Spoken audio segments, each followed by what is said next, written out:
surge el término de derechos humanos, cómo se fueron configurando los derechos políticos, electorales, y saben de dónde venimos, ¿no? Cómo se han ido configurando estos derechos, pues se han ido configurando desde el punto de vista o desde la práctica de la restricción, ¿no? Es de ahí de donde venimos. Tiene una razón histórica, pues me imagino que eso lo vieron en su momento con el doctor o en alguna otra sesión. Tiene una razón histórica el que los derechos políticos sean restringidos. Si ustedes se fijan en la misma Constitución, cuando la Constitución reconoce, por ejemplo, el derecho a la vida, lo hace para toda persona o dice todos tienen el derecho a la vida. Hola, buen día, señora. Perdón, yo creo que Jaime tienes abierto el micrófono.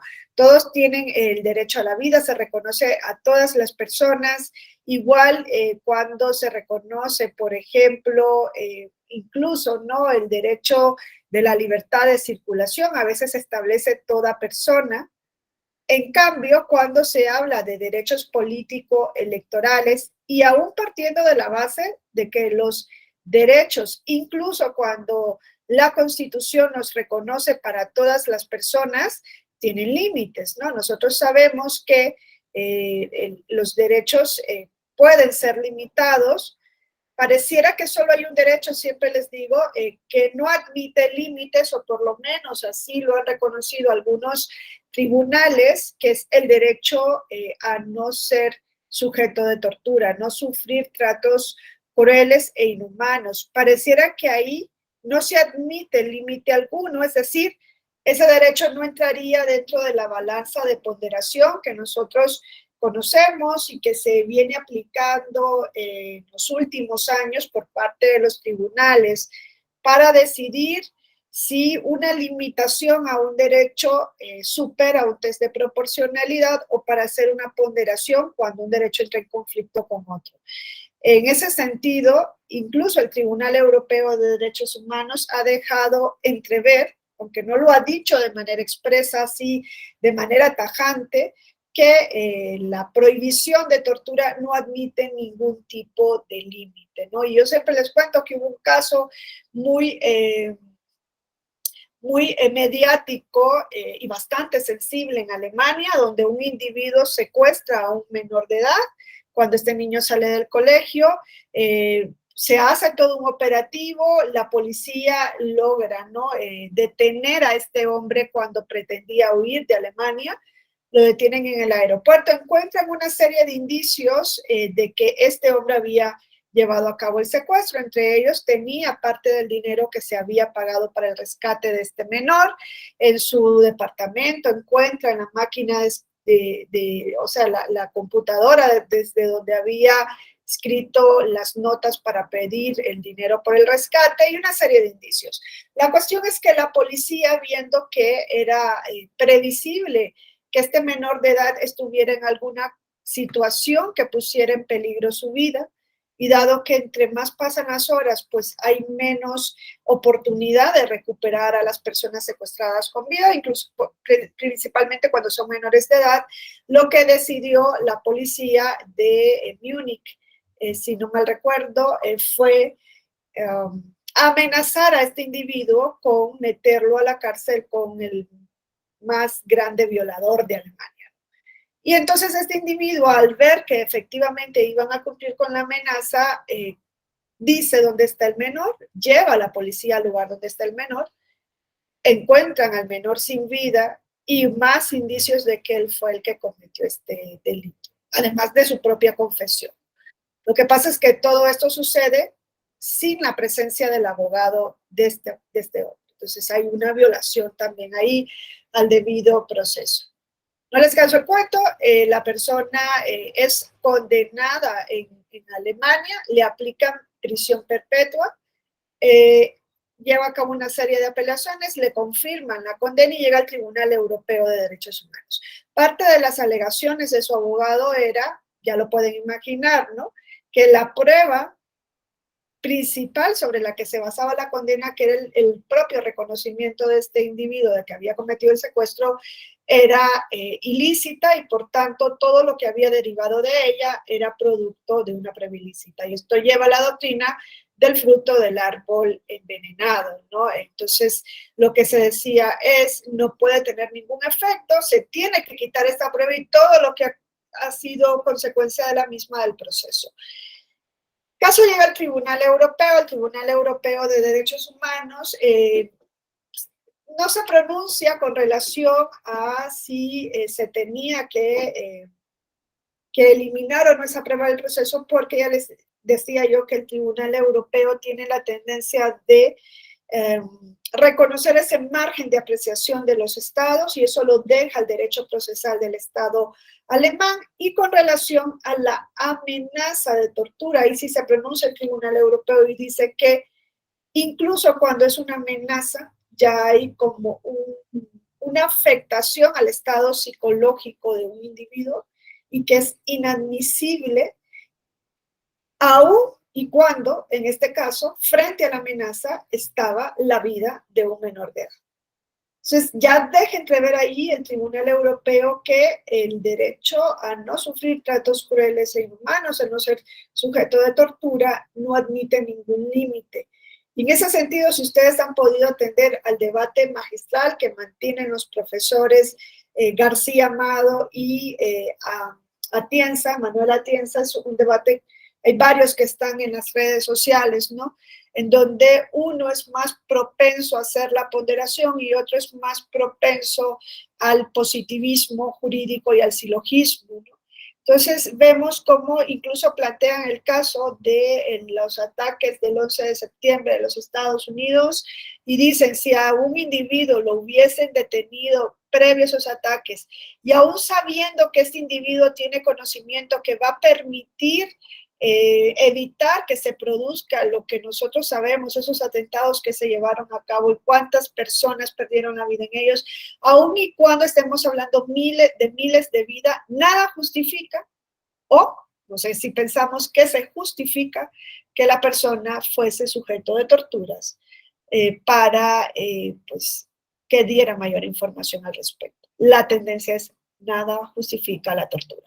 Entonces, venimos de esto, los derechos tienen límites, claro, no puede ser cualquier tipo de límites.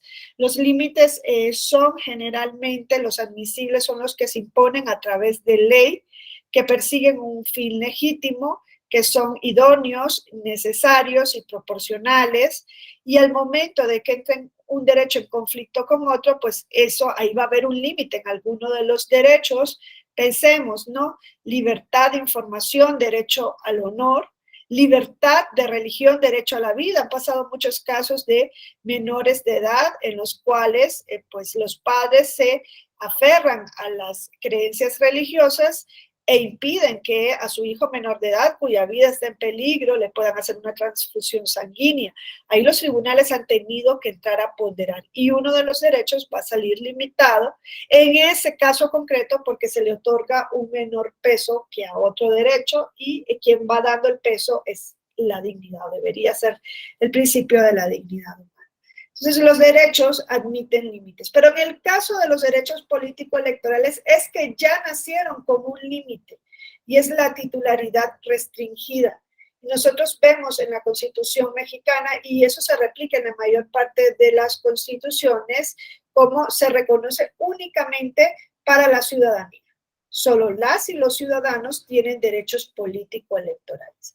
Y eso tiene una razón de ser histórica que creo que a día de hoy debería estar superadísima, que es el concepto de Estado-Nación. Ahí es donde se ha venido, sobre esa base se ha venido asentando la restricción de los derechos.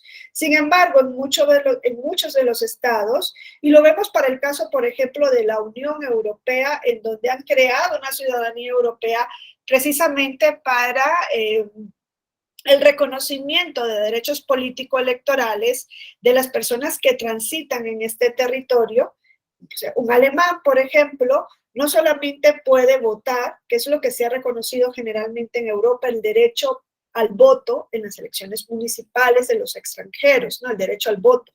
Un alemán, por ejemplo, puede votar en España en el municipio donde habite. Pero no solo eso, a partir del Tratado Constitutivo de la Unión Europea de 1992, se permite que además se presente como candidato en ese proceso electoral municipal. Además de esto, se permite que voten en las elecciones del Parlamento Europeo.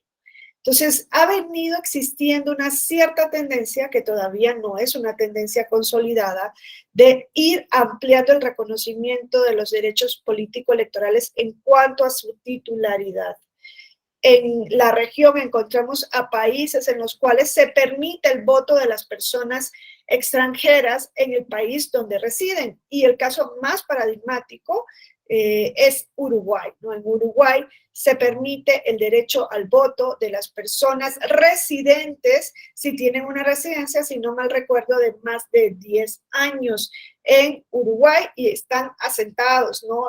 Se han integrado en el país, tienen un trabajo fijo o han formado una familia o tienen una vivienda, entonces se entiende que esa persona puede votar sin naturalizarse, que es la gran diferencia con relación al resto de países en los cuales se exige la nacionalidad adquirida, claro, en el caso de personas extranjeras, para poder tener derechos político-electorales.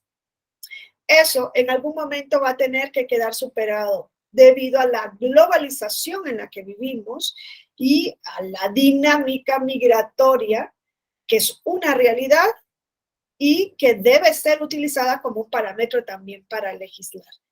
Es bastante irrisorio, ¿no? Que en el 2023 y con esos flujos migratorios que tenemos, una persona que está residiendo en un país que participa de las decisiones del país en cuanto a es receptor de las decisiones del país, paga impuestos, cumple, ¿no?, la legislación, y ahí tendríamos que, claro, hacer la distinción, ¿no?, entre una persona que reside en el país de manera legal o una persona que reside en el país de manera ilegal. Quizá la vamos a tener que seguir haciendo, ¿no? Uruguay dice, personas residentes con tantos años se entiende que están en una situación migratoria legal. Entonces, en ese sentido, en algún momento vamos a tener que revisitar nuestras normas y pues dar el paso del reconocimiento al voto, porque si una persona tiene obligaciones en un país es irrisorio y es también desproporcional que les impidamos el derecho al voto bajo el argumento de un argumento decimonónico, ¿no? Como que pues esta persona es nacional de otro país y va a defender los intereses del otro país cuando vote en el mío. A mí me pareciera que yo, por ejemplo, que soy nicaragüense, si llego a votar en México, pues no tendría por qué verme influenciado mi nacionalidad de origen al momento de votar. Me vería influenciada por si voto racionalmente, que esa es otra cuestión que también deberíamos en algún momento evaluar. Si voto racionalmente, me vería influenciada por lo que más me conviene del partido político que está en contienda o del candidato o la candidata que estén en contienda. Entonces, los derechos políticos han nacido de manera restringida y se mantienen de manera restringida a día de hoy. Ustedes yo creo que lo vieron, ¿no?, en la clase de inicio. Como les vuelvo a repetir, esto tiene que ver con la construcción del Estado-Nación, edad contemporánea, Francia post-revolucionaria, incluso Estados Unidos cuando se forma tras la revolución y la constitución de 1787, adquieren esta tendencia, ¿no? En la Francia post-revolucionaria había una razón de ser, que era, siempre les digo, fortalecer a la clase que había sido la clase pujante, ¿no?, la que había llevado a cabo la revolución prácticamente, que es la burguesía, la clase burguesa, y la burguesía lo que pretendía era asentar todas las bases para que pudiera ser la única que participara o para que pudiera participar, no la única, sino para que pudiera participar en las decisiones políticas electorales. Si nosotros vemos la Francia postrevolucionaria, Constitución de 1791, o en la misma Asamblea postrevolucionaria, ¿quiénes pueden votar y ser votados? Las personas que están inscritas en el censo de propiedad. Es un voto censitario, es un voto restrictivo, saca fuera a quien no tiene un patrimonio y saca fuera a quien no tiene una formación Intelectual, que era el otro requisito que se exigía, no estar inscrito en el censo, por eso es voto censitario, o tener una determinada formación intelectual, que no la podía tener una persona que no tuviera un determinado patrón. Entonces, esa es Francia posrevolucionaria, 1791, sufragio censitario. En 1793, Francia amplía el sufragio y dice, no, ya van a poder votar todos los hombres mayores de, si no mal recuerdo, 25 años, sin importar si tienen o no un patrimonio. No obstante, sigue siendo un voto excluyente, aun y cuando ya no sea ese voto censitario. Y el voto censitario no desaparece. México lo tiene. ¿Se acuerdan en qué constitución México introdujo el voto censitario? Ustedes que han estudiado sus constituciones mejor que yo, ¿se acuerdan la Constitución de México en la cual se exigía expresamente el contar con un determinado patrimonio y se excluye, entre otros, a personas que no sepan leer y escribir o que ejerzan un oficio como el de sirviente doméstico? ¿Se acuerdan qué constitución lo introduce y que es posterior a la Revolución Francesa, desde luego, y a la Francia de 1791, que es la primera constitución que introduce un sufragio censitario? A ver, que alguien me diga en qué constitución. No me la puedo saber yo mejor que ustedes porque yo no soy mexicana. Bueno, ya hice mi examen de naturalización, pero todavía no tengo mi carta de naturalización y no puedo decir al 100% que ya soy mexicana naturalizada. Entonces, ustedes que han estudiado el constitucionalismo de aquí se acordarán mucho mejor que yo, o quizá hay otra constitución en la cual se reconozca. Yo tengo noción de una en la cual se introdujo el sufragio censitario, un sufragio expresamente restringido. El sufragio censitario era un sufragio en el cual se restringen los derechos políticos de manera expresa, pero aun y cuando el sufragio no sea censitario, siempre, o los derechos políticos siempre han estado regulados de manera restrictiva. O sea, pocos países han venido ampliando esa restricción o han venido superando esa restricción. Un caso en la región, les digo, es Uruguay. Otro caso son algunos estados federados de los Estados Unidos de América. Y si no mal recuerdo, también Australia ha venido dando ese paso de ir superando la restricción. Pues en México, yo sí recuerdo a la Constitución de 1836 y lo recuerdo porque ahí se comenzó a introducir eso de un modo honesto de vivir.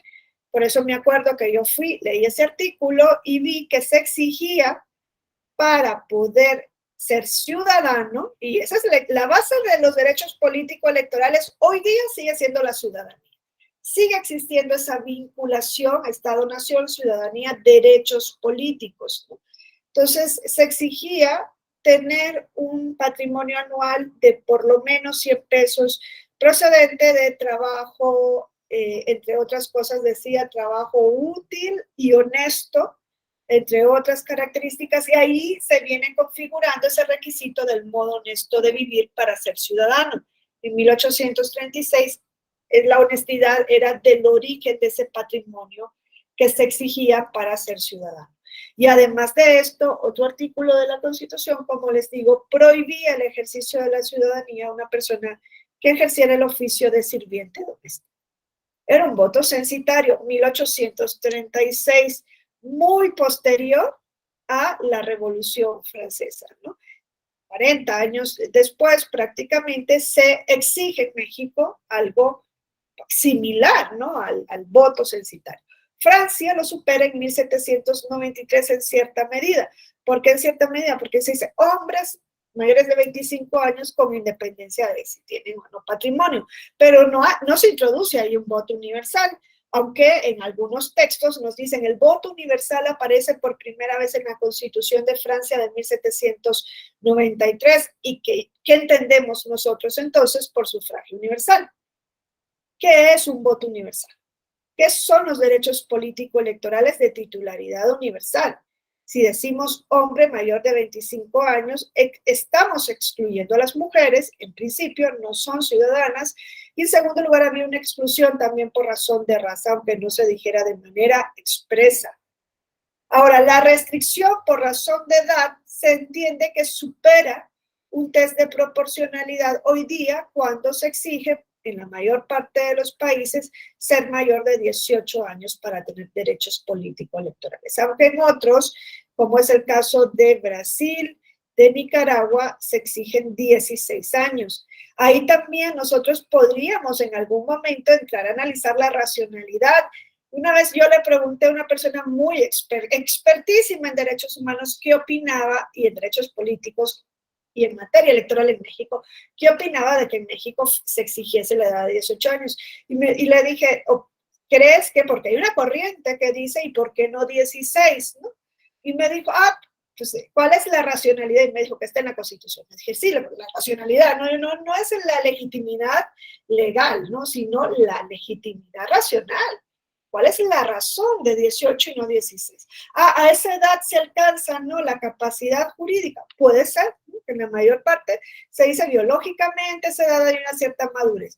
Habrá que ver entonces porque hay países que permiten el voto desde los 16. ¿Y qué pasa si en algún momento se dice desde los 14 o 15 años se va a permitir el derecho al voto? En España, por ejemplo, a menores de 16 años se les permite un aborto. Entonces, ¿por qué pueden decidir sobre un aborto y no pueden decidir sobre quién va a ser el próximo titular de un órgano de representación política? Y oiga que yo estoy de acuerdo con la libertad de elegir en el aborto, pero claro, a lo que voy es a la racionalidad. Hay que exigir también un cierto tipo de racionalidad, aunque lo de la edad no es algo que ha sido muy conflictivo, pero sí son conflictivos y han sido conflictivas históricamente otras exclusiones, como el tema del sexo, como el tema de la raza. No, en Francia venimos de esto, ¿no? De esa exclusión por razón de patrimonio, por razón de sexo, las mujeres ni siquiera estaban reconocidas, ¿no? Por eso se sigue discutiendo derechos del hombre y del ciudadano. Saben que esa fue la primera declaración que se da después de la Revolución Francesa. No se dieron una constitución como en los Estados Unidos de América, sino que los franceses dan una declaración de derechos. Dicen derechos del hombre y del ciudadano. Y en su momento, ¿no? Se decía, ¿por qué no derechos de las mujeres también? Bueno, porque eso se ha ido construyendo a lo largo de los siglos.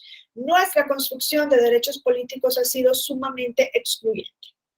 Y los franceses mantienen su declaración con esos términos, pero se entiende que ahora son derechos de las personas, no del hombre y del ciudadano, sino de las personas en sí.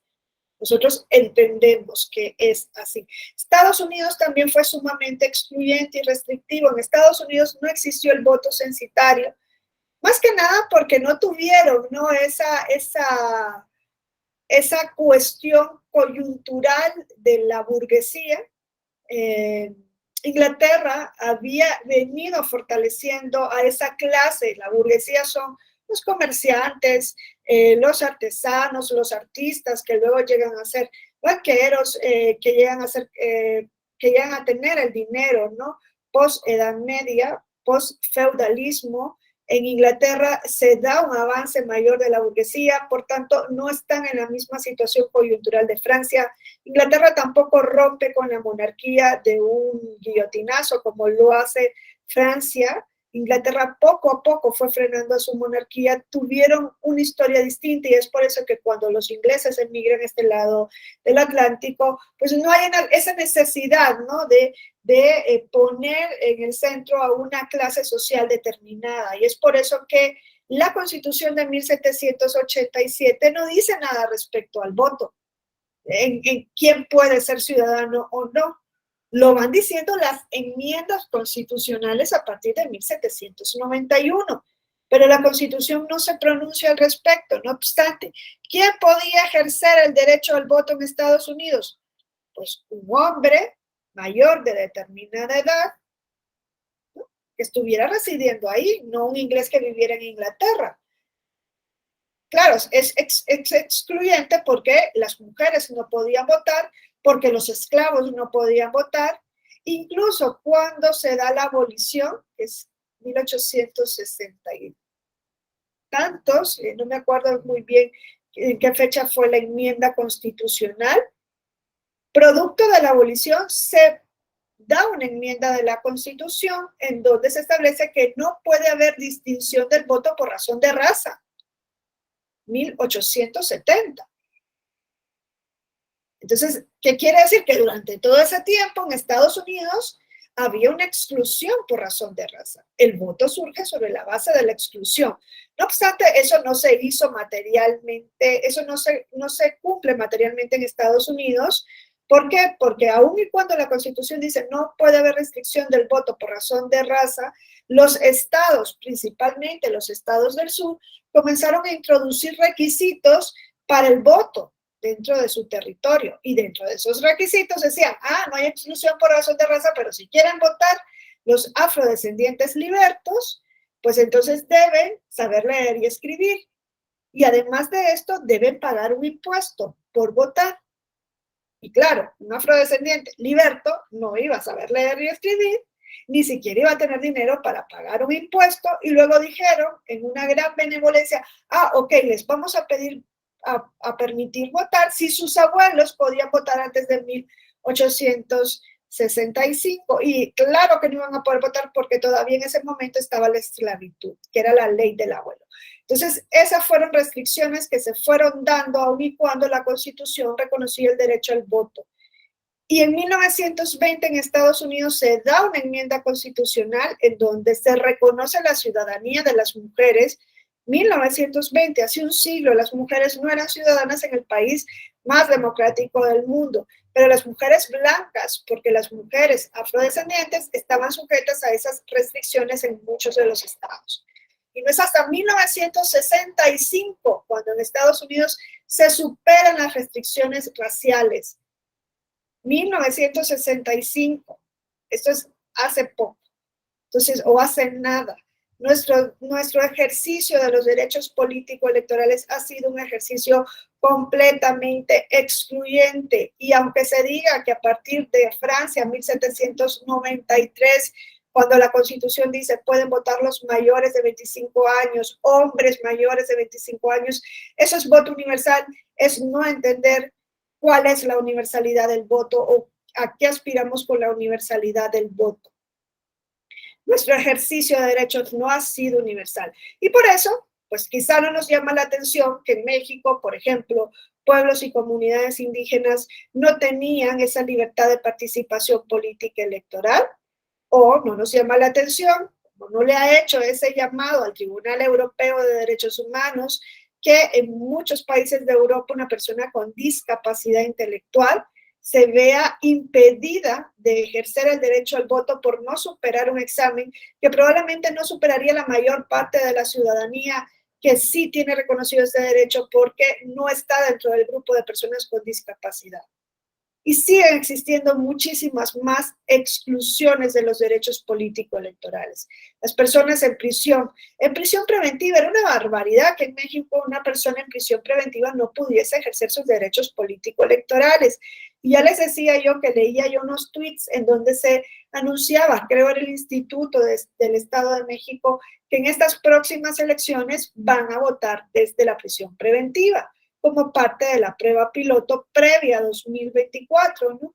Y que muchas personas decían, pero ¿por qué van a votar en prisión preventiva si quien entra en prisión no tiene ningún derecho?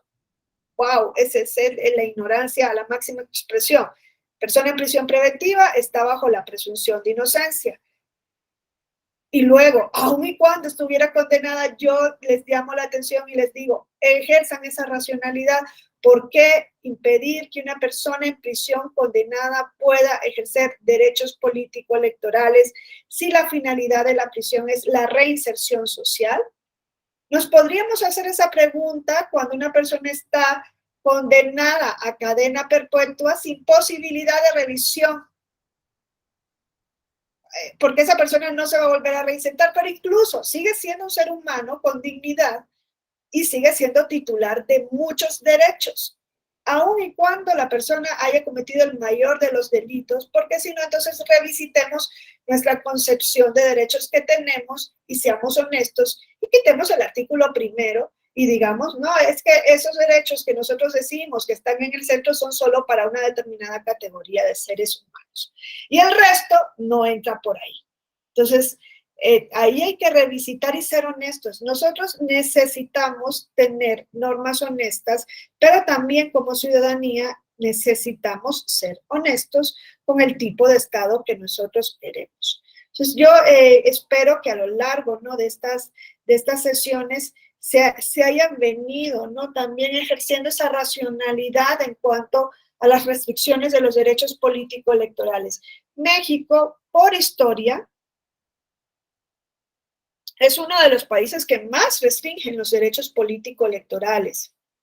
Es uno de los derechos, de los países que más restrictivo de los derechos político-electorales y mantiene aún en su constitución muchas normas, ¿no?, en materia, en esa regulación de la materia sumamente limitativas, ¿no? Y pues claro, el argumento que podríamos esgrimir con relación a estas regulaciones es la historia de México, ¿no? Producto de las invasiones que hubo durante cierto tiempo, pues se entiende que o que debería ser racional seguir manteniendo estas limitaciones.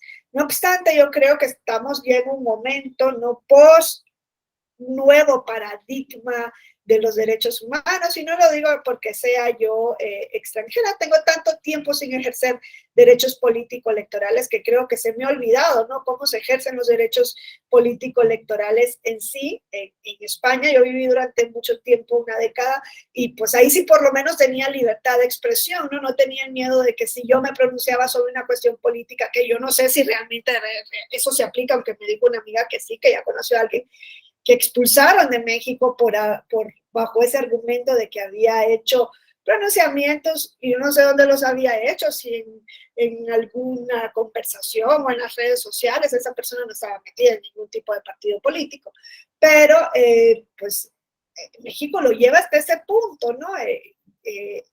Restringir la libertad de expresión de una persona extranjera en materia política. Y no solo la libertad de expresión, ¿no? También nosotros sabemos que la libertad de reunir, la libertad de asociación, que puede ser más entendible, ¿no? Un extranjero haciendo partidos políticos aquí, no sé yo, también habría que entrar a analizar esa racionalidad, o la libertad de reunión o manifestación. Un extranjero no tiene libertad de reunión en materia política. Entonces, hay una restricción bastante fuerte. Se entiende, ¿no?, que hasta el momento la mayor parte de los países restringen el derecho a votar y ser votado cuando uno es extranjero. Pero ¿por qué restringir otros derechos políticos? El derecho al voto no es el único derecho político que existe, ¿eh? Hay otros derechos políticos que ustedes estudiaron, ¿no? La libertad de expresión, la libertad de reunión, la libertad de manifestación, la libertad de petición. Entonces, ¿por qué se restringen esos derechos políticos también a los extranjeros? Yo creo que habría que analizar esa racionalidad si se mantiene a día de hoy. O la racionalidad misma que afecta a los mexicanos de nacimiento, ¿no?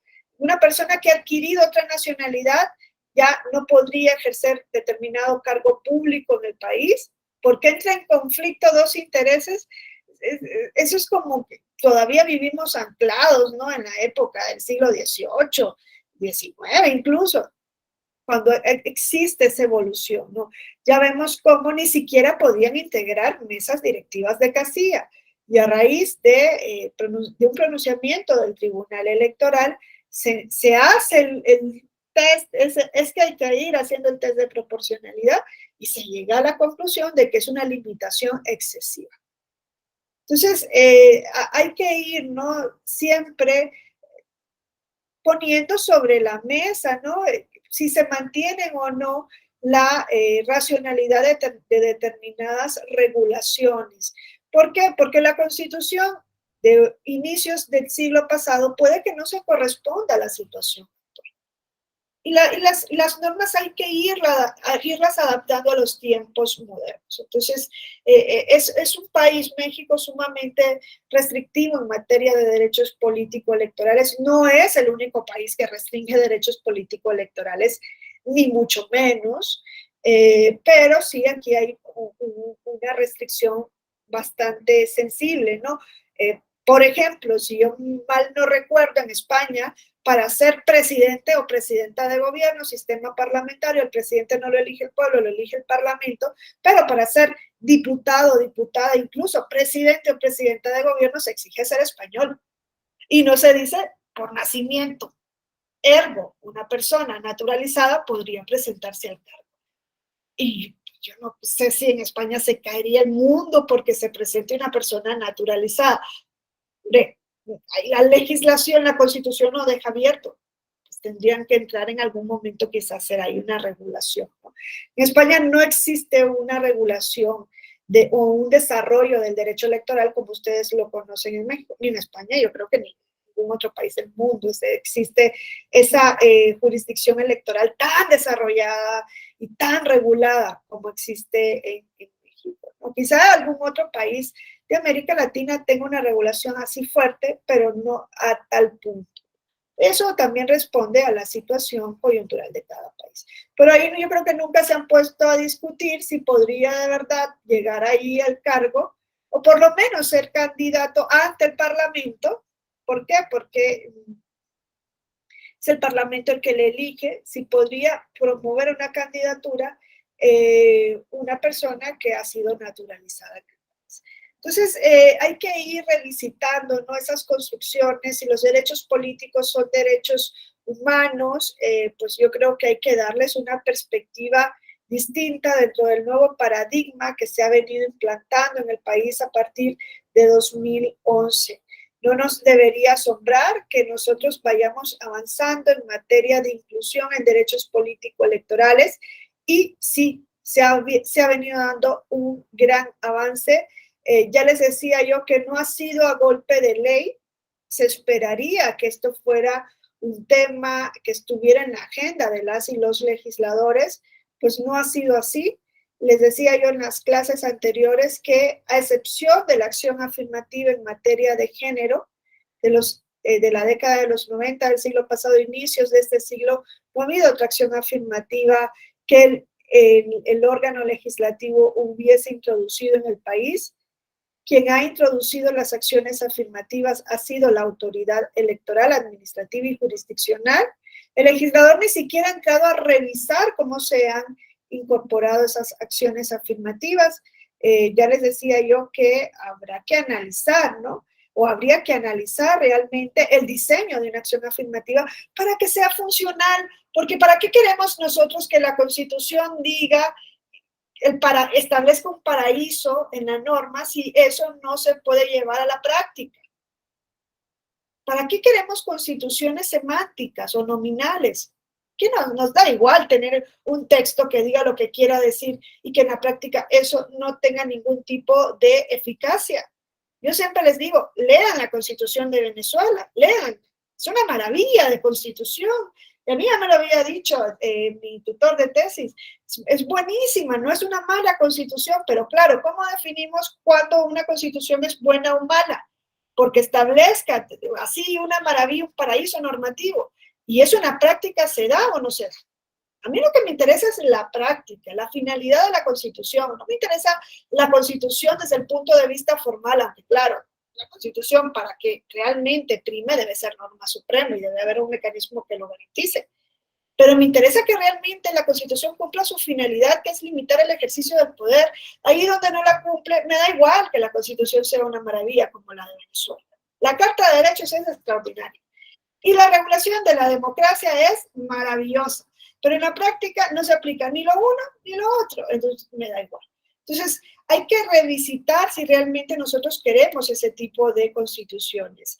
En la Constitución no se reconocen las acciones afirmativas. Ya les decía, no hay ningún artículo que establezca esa obligación para las autoridades. Pero eso no importa. ¿Por qué? Porque se deriva de principios constitucionales. La igualdad, la no discriminación, ¿no? Ahí están las bases para que se incorporen acciones afirmativas. Las acciones afirmativas, tan vapuleadas a lo largo de la historia, incluso a día de hoy, son una necesidad imperativa que deriva del principio de igualdad sustantiva o material. El principio de igualdad sustantiva, que ha superado al principio de igualdad formal de los franceses post-revolución, la igualdad de los franceses, que es libertad, igualdad, fraternidad, era igualdad formal. Una misma ley para todos. ¿Por qué? Porque previo a eso venía Europa del sistema estamentario segmentado, donde existía una ley por estamento, o donde el mismo monarca imponía su palabra como ley. Entonces los franceses dijeron, no, va a haber una ley la misma para todas las personas y esa ley la va a dar el órgano legislativo, así como ya venían haciendo los ingleses. Esa es la igualdad formal de los franceses. Dentro de ese concepto de igualdad formal no encaja una ley secular, no encaja una acción afirmativa. Una acción afirmativa es una ley singular, o debería ser una ley. En México no es por ley, pero es un tratamiento de diferenciación, de distinción, el que introduce la acción afirmativa. Eso no encaja desde el principio de igualdad formal. Por eso a veces dice, ¿una acción afirmativa puede discriminar?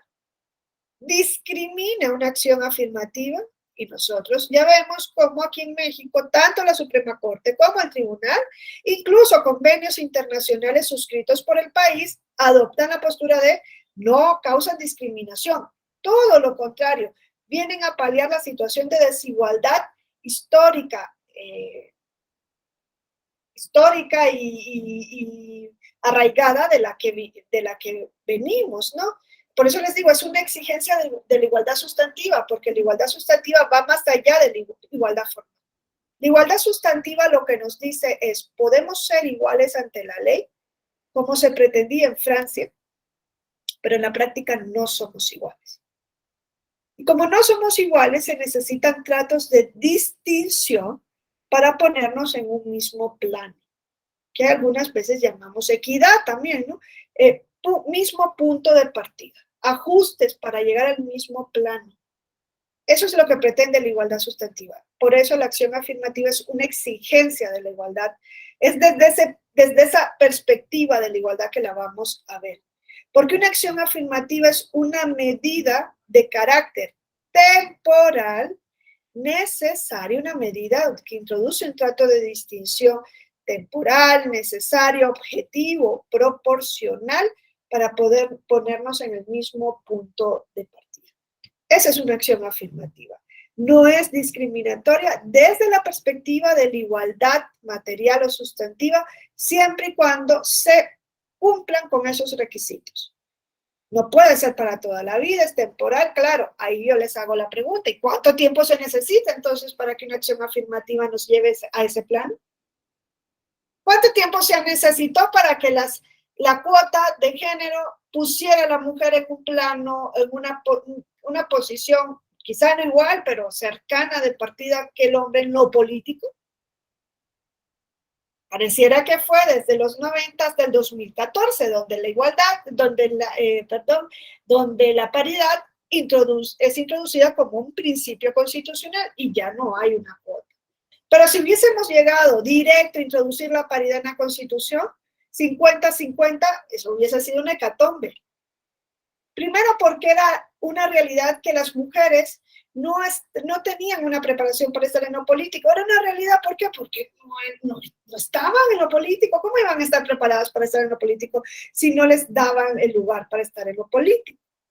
Fíjense, las acciones afirmativas de género se introducen en México a partir del 1993, 40 años después de que la mujer es reconocida como ciudadana. No basta con el reconocimiento formal de un derecho. La mujer era ciudadana, pero ¿y cuántas mujeres veíamos ejerciendo realmente la ciudadanía? ¿A cuántas? Muy pocas. Es necesario potenciar ese reconocimiento de derecho a través de una acción afirmativa. Y los partidos decían, no, es que yo no tengo cuadros de mujeres. Claro, no los tenían porque la mujer no estaba en lo político. Hoy día los partidos políticos no pueden dar ese argumento de no hay mujer capacitada para estar en lo político. ¿Por qué? Porque ya se ha promovido la participación política electoral de las mujeres. Ahora, yo no creo que ninguna mujer, y hablo yo como portavoz, quiera que se le regale algo por ser. No se trata de que ya una persona que quiere que se le regale algo por su linda cara, ya esa es otra cuestión. Ay, esa es otra cosa, pero a mí yo nunca he querido que, por ser mujer que me pongan en ese puesto. No, lo que uno quiere es que les den la misma igualdad de oportunidades. Y es en el caso de mujeres, es en el caso de personas indígenas. Quien no piense así no debería entrar en lo político, porque entonces está con la ley del mínimo esfuerzo y entonces eso no nos va a dar ningún resultado. Para todos los grupos que se han encontrado excluidos hay que abrir una oportunidad. La oportunidad no tiene que ser solamente en el cargo o en el puesto, sino que tiene que venir de atrás, tiene que ser transversal, tiene que venir desde la capacitación, desde la educación, desde la formación, desde el empoderamiento que se le dé a una persona. Es ahí donde se debe trabajar la acción afirmativa. Y claro, cuando las hacemos, porque ya mañana tocan las elecciones y un mes antes hay que tener una acción afirmativa, está bien, porque pues se está trabajando o se está cumpliendo con una obligación que viene desde la Constitución, pero hay que hacerlas de manera más racional, más trabajado, más consensuado, escuchando a quienes están dentro de esos grupos. No se ha hecho ni una consulta. Y yo les digo, y lo que nos está dando el legislador ahora mismo es algo sumamente regresivo, es algo que pasaron por encima de ello como un tractor, o sea, como un tanque de guerra, pasaron por encima y aplanaron lo que existía previamente, porque ahora nos dicen van a hacer 25 acciones afirmativas y ya que cada partido decía dónde las presentan y en cualquier distrito, da igual. O sea, acuérdense cómo en género se ha dicho, no pueden ir las mujeres en distritos perdedores, eso ya no se va a aplicar. Eso ya queda revertido. O cuando se dicen las personas indígenas solo pueden participar en distritos indígenas y solo van a participar personas indígenas. Y eso no es discriminación, dice tanto el INE como el tribunal en contra de personas que no son indígenas. ¿Por qué? Porque es para revertir una situación histórica y porque sabemos que no están dentro del mismo punto de partida. Es una cuestión que ni siquiera analizaron. Se ve que la materia de derechos humanos pues no es lo que mueve a nuestros legisladores, desgraciadamente. Pusieron en la reforma constitucional, porque eso no lo hizo el Espíritu Santo, ¿no? ni el constituyente. Esa reforma es producto de los legisladores. Es una reforma constitucional que hace el Parlamento. Y el mismo Parlamento luego dice, pues ya las acciones afirmativas, eso me da lo mismo en lo político. Que me da igual que participe un indígena o una persona con discapacidad, un diputado migrante, me da lo mismo. No entraron a ver, como el tribunal lo solicitó muchas veces en sus sentencias, revisen las sentencias del tribunal cuando introducen acciones afirmativas. ¿Qué le dice el Congreso de la Unión? Le dice, yo ya reconocí esto, regúlalo tú. No soy yo el que lo tiene que hacer, ¿no? El tribunal tomando esas super atribuciones de legislador positivo. Claro, pues porque es un tribunal constitucional. Y el tribunal constitucional, un tribunal constitucional no tiene las mismas atribuciones ni la misma responsabilidad que un tribunal ordinario.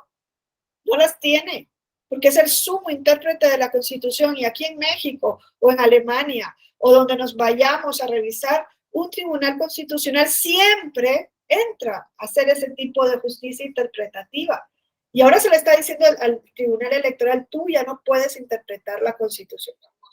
Entonces, que quiten el artículo 99, párrafo quinto o sexto, donde dice que puede hacer control de constitucionalidad. Que lo quiten. Eso está en contra de la Constitución, donde dice que el tribunal puede hacer control de constitucionalidad y le da funciones a un tribunal constitucional para el caso concreto.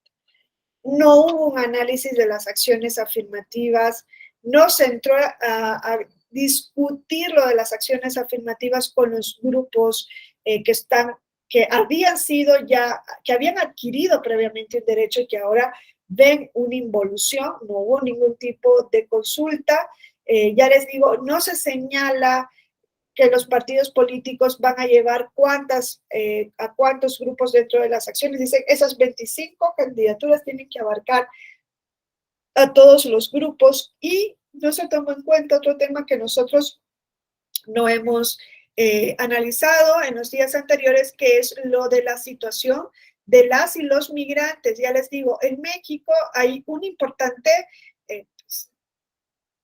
deuda y compromiso debería haber de los estados con las personas, porque México es un país migrante en la doble vertiente, recibe migrantes y exporta migrantes. Y cuando un país es exportador de migrantes, debería ser mucho más sensible en la materia con los migrantes que recibe. A mí me hervía la sangre en España que tuviesen esa actitud tan discriminatoria y racista, porque la tienen, tan discriminatoria y racista, no todas las personas, pero sí hay esa actitud, ¿no? Hacia el migrante que llega. Y claro, lo ven como una invasión, el migrante que viene quiere ocupar los mejores lugares. No había tantos migrantes ocupando los mejores lugares del país, ya les digo yo, y pues había ese conflicto. Cuando España ha sido un país exportador de migrantes y lo seguía siendo durante ese momento. Es decir, si somos un país exportador de migrantes, ¿cómo nosotros podemos tener esa regulación tan restrictiva de derechos humanos? Es una barbaridad. Que en México a mujeres migrantes, cuando van a ingresar a México, esas mujeres que vienen en caravanas migrantes, les daban una pastilla anti-México, que es una pastilla, esta la de la mañana después o algo así, ¿no? Para que se las tomaran porque sabían que las iban a violar en la entrada al país. Eso es una barbaridad. Eso es decir, ¿y dónde está el nuevo paradigma de derechos? Y que lo aceptemos tal cual. Es una atrocidad. Ya ni vayamos a los derechos políticos. ¿Por qué? Porque hace falta de verdad poner en el centro a los derechos humanos. Y eso con los migrantes que recibimos, pero con los que exportamos, ¿cómo es posible que si México es el tercer país con mayor migrantes en el mundo, casi 12 millones de migrantes de primera generación? No se están incluyendo los de segunda o tercera generación que también deberían tener o tienen reconocidos derechos políticos, ¿no? Entonces, son ciudadanos también si lo quieren ser, ¿no?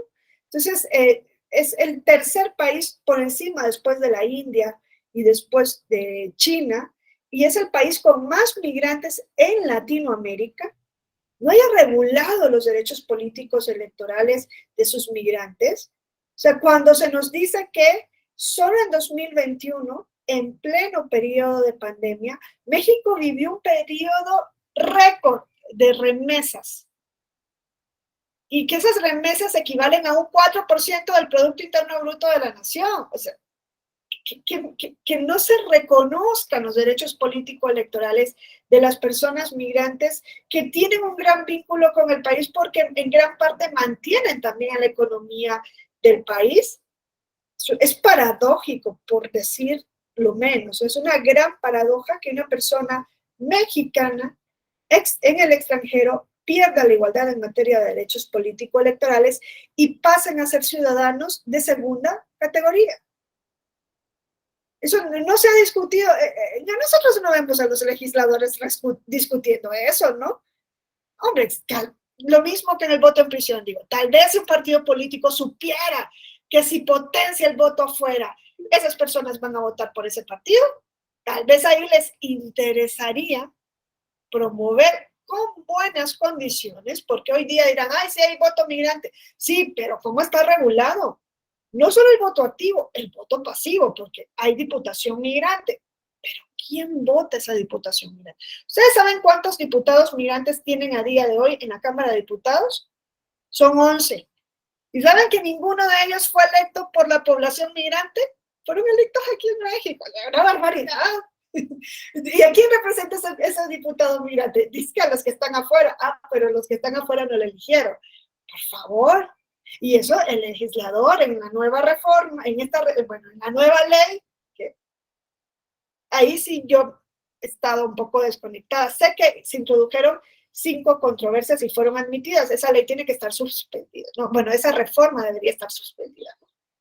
Pero si llega a entrar esa reforma de verdad en vigor en los nuevos procesos próximos que tenemos, tomo en cuenta todas estas cuestiones. Sí se regula la diputación migrante y gracias a la divinidad, No dejaron solamente una sola modalidad de voto, que querían solo voto electrónico.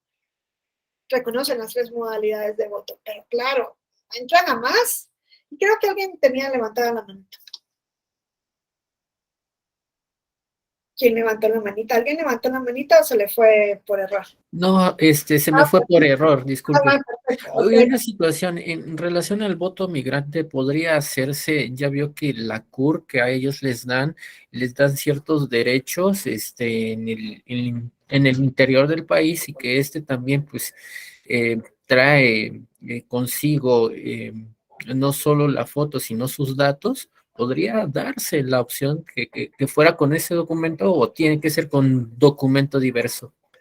No, ellos, la persona cuando reside en el extranjero debe pedir una credencial específica como persona migrante.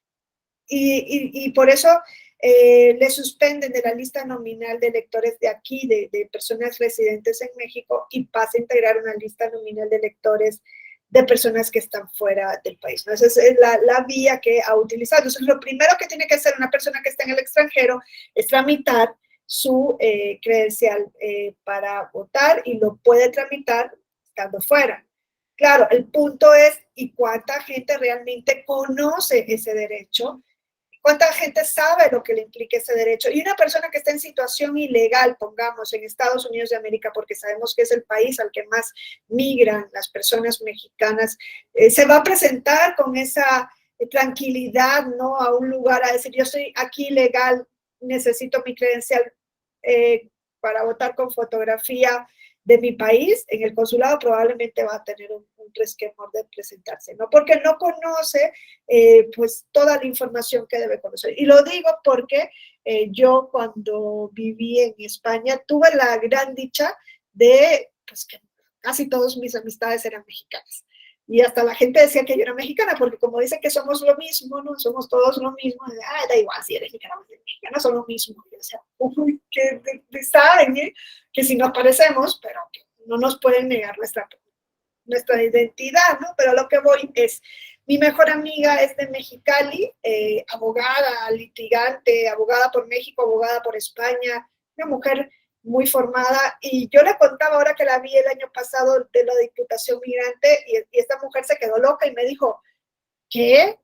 Y claro, es parte de su obligación también el informarse, pero claro, ella vive su vida allá, y me dijo, yo soy mexicana, yo mando remesa a mi familia, o una ayuda por lo menos, pero aquí nadie me ha dicho nunca que existe esa posibilidad de la Diputación Migrante, ni sé de qué significa, ni qué ventajas me significa a mí. Es más, me dice, ¿yo para qué voy a votar? Si a mí no me dan tampoco ninguna ventaja. Y yo dije, wow, o sea, en la práctica, como Rosa, tienen que haber miles y millones. Dicen, pues, ¿y cuál es? No tengo información, no sé de qué va. Ningún partido hace ningún tipo de campaña para que le llegue a la persona que está fuera. Entonces, pues también está en el papel, pero en la práctica, ¿qué impacto tiene? Poco impacto. Entonces les digo, en México es un país de migrantes, se tiene que reconocer esta parte de la identidad de este país, ¿no? Saben ustedes que ya se ha venido regulando lo del derecho al voto migrante, ¿no? Es más, está recogido en la ley, y tras la reforma, la ley depura algunas cuestiones que habían quedado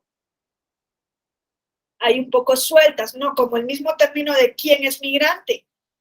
Porque si ustedes se acuerdan, cuando el tribunal le dice al INE, oye, y no solamente vas a regular, vas a ampliar la acción afirmativa indígena, que les dije que pasó en 2020-2021, sino que como vino también, dice, un recurrente en RAP o JS, no sé cómo llegó al tribunal, que el tribunal lo resuelve en esa sentencia como acumulado, que, que tiene discapacidad y que no ha tenido su grupo, ¿no? Acceso a esas acciones afirmativas, regulación afirmativa para personas con discapacidad y para otros grupos en situación de vulnerabilidad. Y les dije, el INE reguló, pero dejó fuera la Diputación Migrante y a la juventud, o a las juventudes, porque no hay un solo tipo de juventud.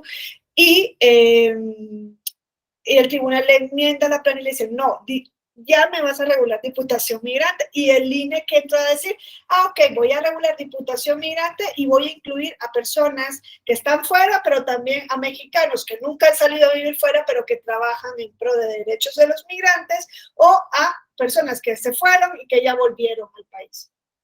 Y es ahí donde el tribunal le dijo, entonces no hemos entendido qué significa ser migrante. Si ustedes entran a la reforma publicada, ¿no?, en el diario oficial de la Federación, pues van a encontrar que como algo rescatable en la Gaceta, pues aquí ahora sí se define lo que vamos a entender como persona migrante. Y lo define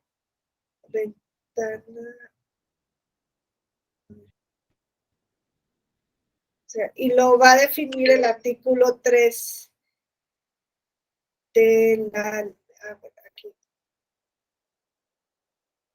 de la LEGIPE, ¿no?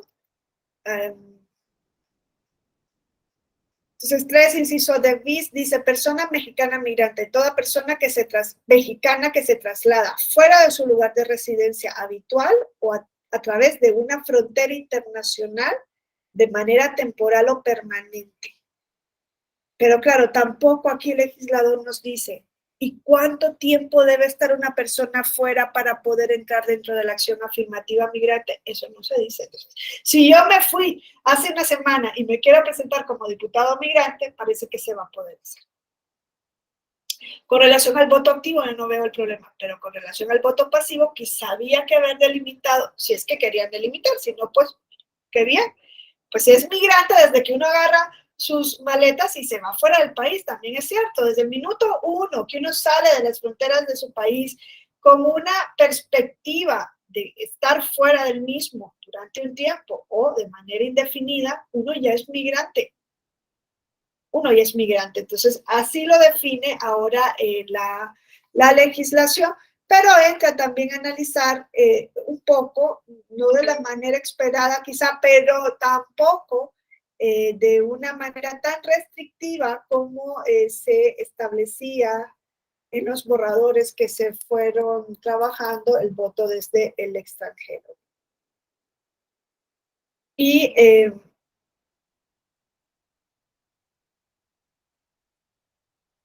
aquí en el artículo 345 se comienza a establecer una regulación.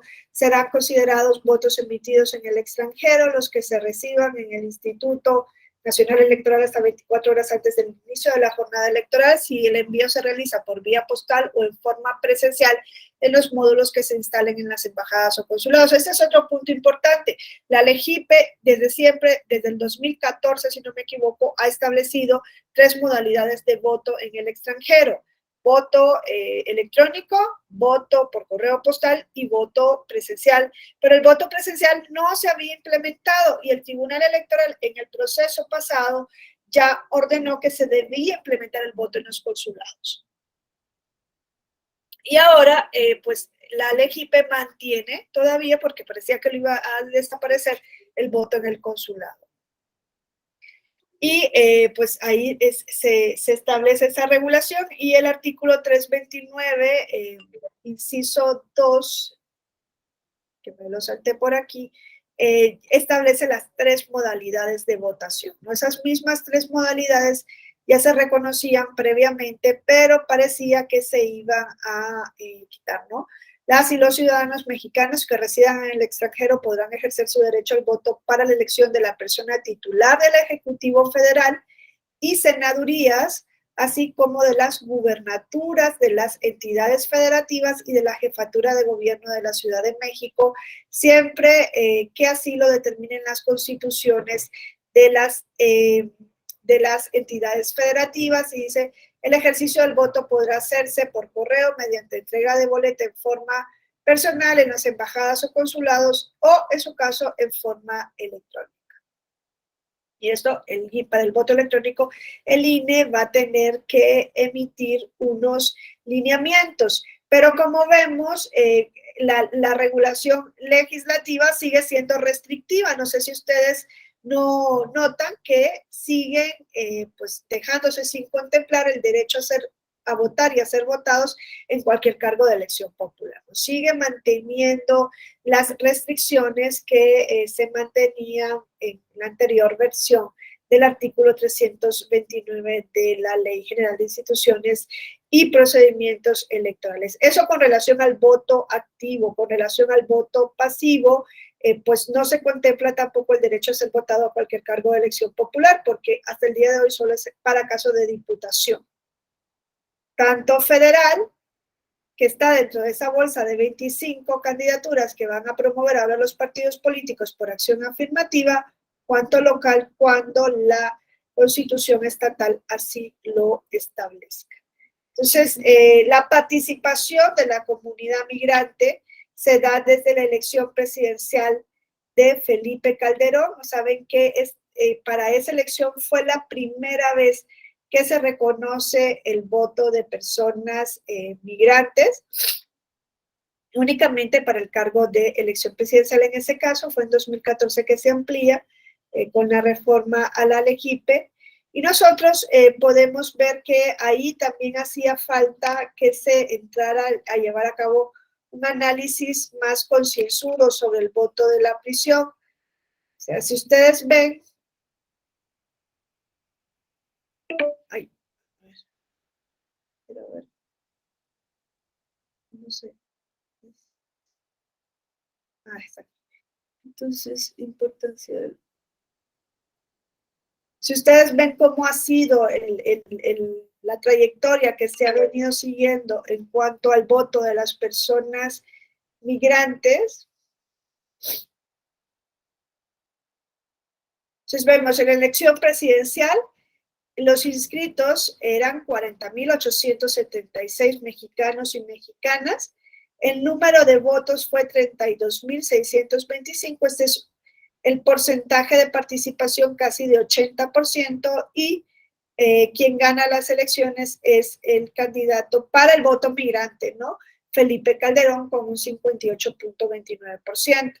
Si nosotros vemos cómo se ha venido dando, ¿no?, esa escala del voto de las personas migrantes, pues vamos a encontrar que hay algo que se tiene que solucionar.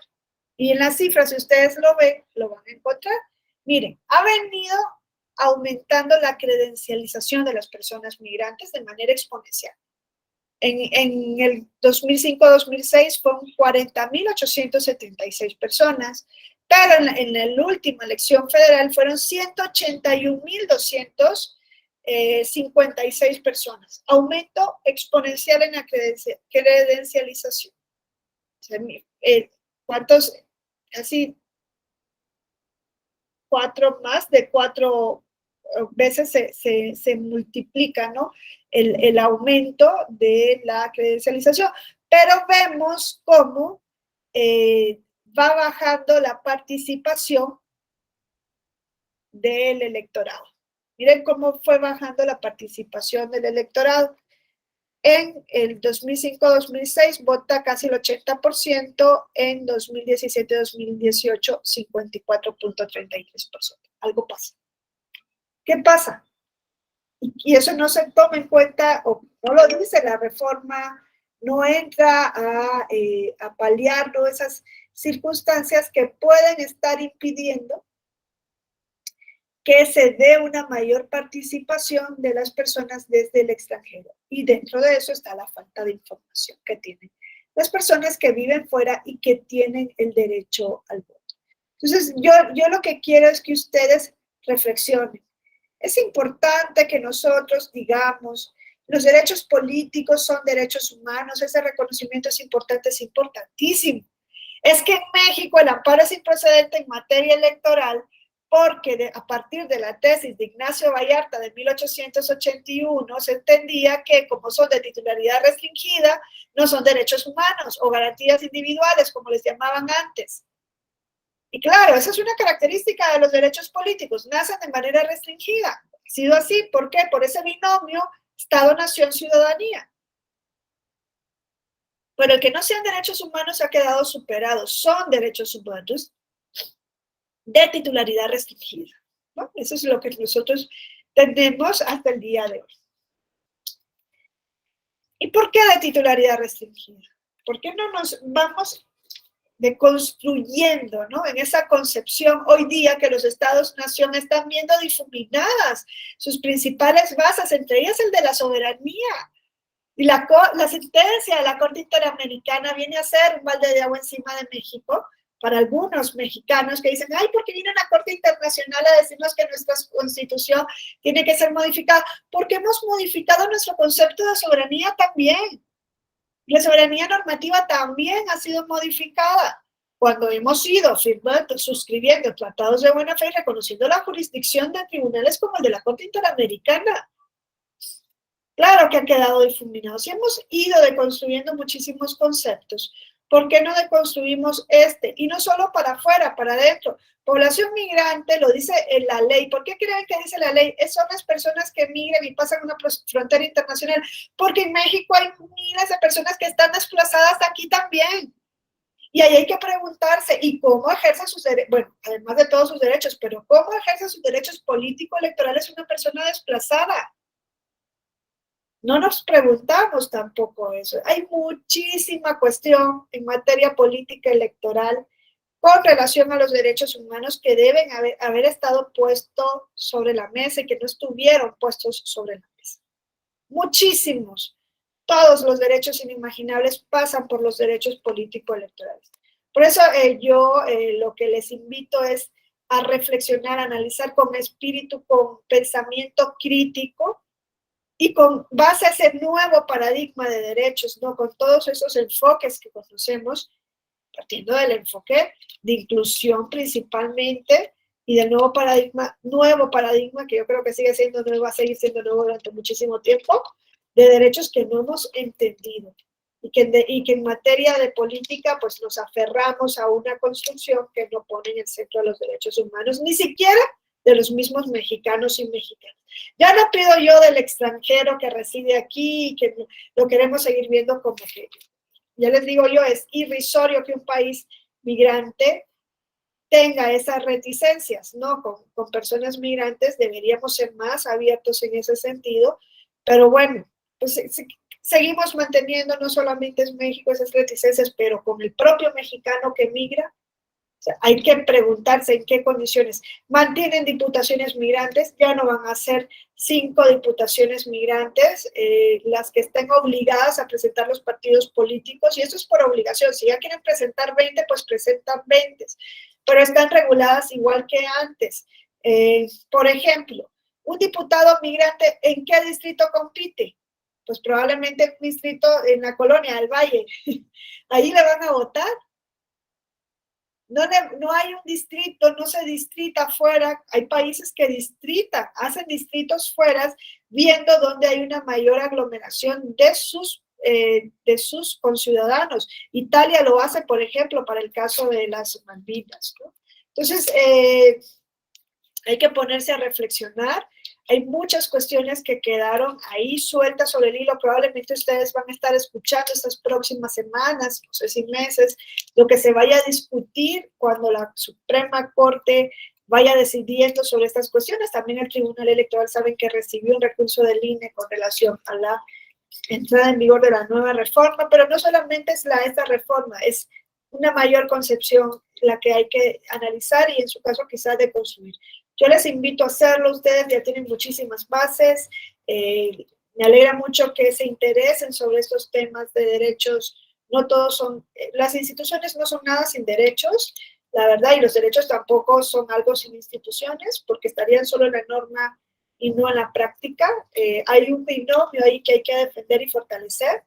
Pues yo les invito a hacerlo, les agradezco por haber tomado este diplomado y les invito a seguir tomando pues los diplomados, ¿no? Y los cursos, ¿no? Saben que ahora se abrieron 2 especialidades reconocidas también por la SEP para ustedes, ¿no?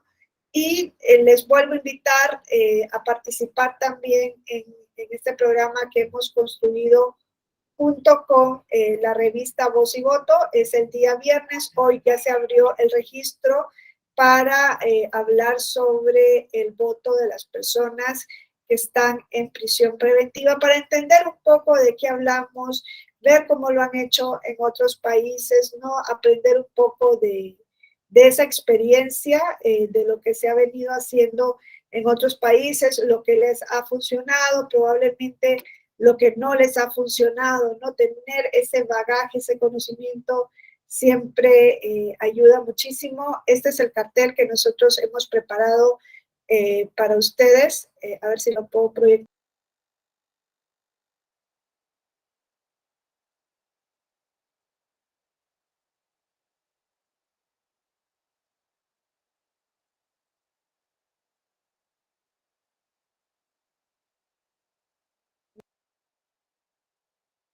Me había salido, alguna cosa toqué que me salí, pero ese es el cartel que nosotros hemos preparado para que ustedes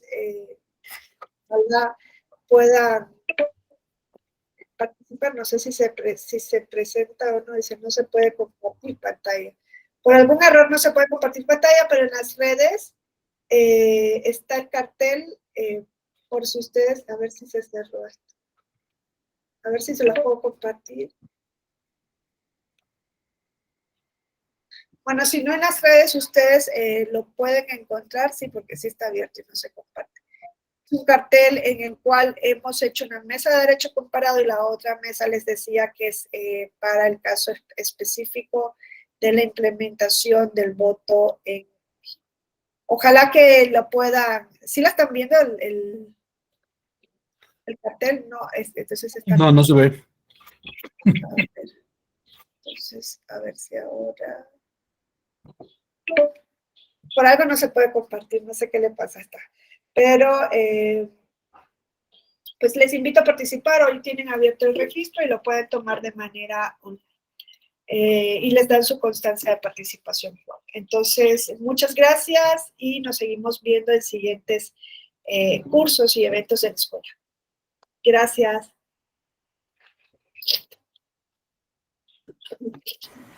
Hasta luego, muchas gracias, Wendy. Nos vemos. Bye.